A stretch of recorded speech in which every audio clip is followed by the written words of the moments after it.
What was that second point that we were practicing together? I couldn't quite hear you. Experience. All right, thanks. Experience. So like I said, my experience in the sport at that time was 10 years, 3 seasons of racing. And prior to the 3 seasons of racing, it was 7 years of going fast on dirt bikes and motocross bikes in the off-road terrain, but not actually competing in the sport. So your experience level dictates the parameters of your involvement in your activity. What does he mean by that? Dictates the parameters of your involvement in your activity. Well, by that, I mean, if you're a beginner, let's take skiing or snowboarding, for example, and you should be on a green run for beginners. And if you're on a blue run, which is for intermediate, or black diamond for expert skiers, or let's say a double black diamond for expert boarders or skiers, you're going to get yourself into trouble, guaranteed. I want to talk to you about the silent voices.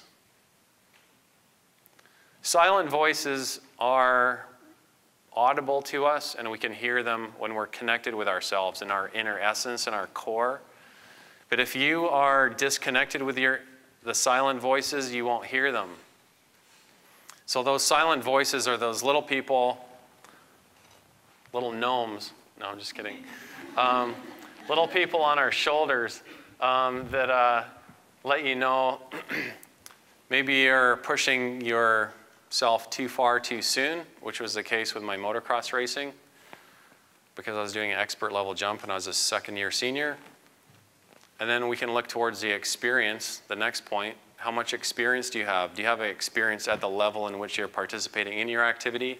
Or do you need to get more training and get the experience appropriate to where you are in that activity? Okay, so we've covered training and experience. And the third one is? Attitude. All right, positive mental attitude.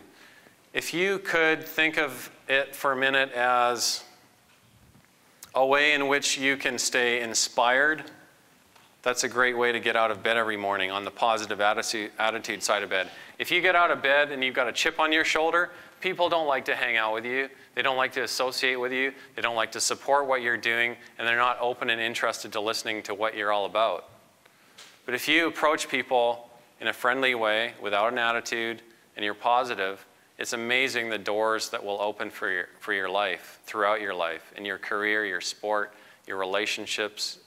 It's incredible. Travel internationally. You might not have a grasp of a foreign language and go to a nation which you can't speak their language, and if you have a positive attitude, it's going to serve you well. I'm going to shift gears now, no pun intended, and I'm going to discuss teen driving.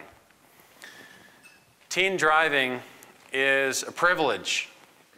It's fun. It's exciting, and it shouldn't be thought of as it's going to happen. You have to make a set of planned steps towards that. When I got my license, it was simpler than it is today. Now there's a graduated licensing program. I'm not exactly sure of the details, but it's a little slower and there's more involved in it. In regards to driving and this current generation that we're in, I'd like to address a topic of, I'm going to call it the disconnected generation, or you might think of it as the wired generation. Does anybody know how many hours, on average, Canadian youth spend in front of some type of media per day across the country? Average number of hours per day that youth and young adults spend in front of a television, a computer, video games, personal entertainment devices. I'm not going to brand anything here because they don't sponsor this yet. And in terms of personal entertainment and being wired, how many hours do people spend on average for youth? Any guesses? 6, 8, 5? The first guess was right on the money. 6 hours per day for youth and young adults across Canada. I just read this in the newspaper in the last month. It's crazy. And then you wonder why people are dealing with, oh, I'm not fit, or I'm feeling down, or my body image isn't so good, or I'm not feeling like I'm ready for the summer bikini months, or so on and so forth. if you're thinking about enabling yourself to achieve a higher level of success, you've got to become disconnected, because we're losing those abilities for interpersonal communication. And if you can't communicate, then where are you? I've done some presentations with signers for hearing impaired students, but I find it crazy. Like, I'm at the gym, and more than 50% of the people in the gym are wired with personal entertainment. And you could be getting into trouble right next to them with some weight, and you say you didn't have a spotter helping you, and you got into trouble because you're tired and you're trying to crank out that last repetition, or you're doing an extra set, or you're trying a new personal best on a bit of a heavier weight. And somebody like 5 feet away can't even hear you, and you're turning blue and purple and getting into some major trouble. Make it a point to disconnect on a regular basis. And instead of using all that span of time in front of all that media, actually go and do something physical for your fitness and your well-being. Because it's through that activity that you can generate endorphins, your body's natural feel-good ingredients, and you will start to blossom in your life, and it has a positive ripple effect. If I think of all the positive things that have happened to my life because of my involvement in sport, it's tremendous, it's huge. Our decisions can take us either a more direct route towards what we want to achieve, or the roundabout, slower way. It's up to you. So what I want to talk about for a few minutes is goal setting and motivation, and setting out what's called a periodization planning chart. I use these to prepare for marathons. If you take a timeline here in front of you, visualize a time of space.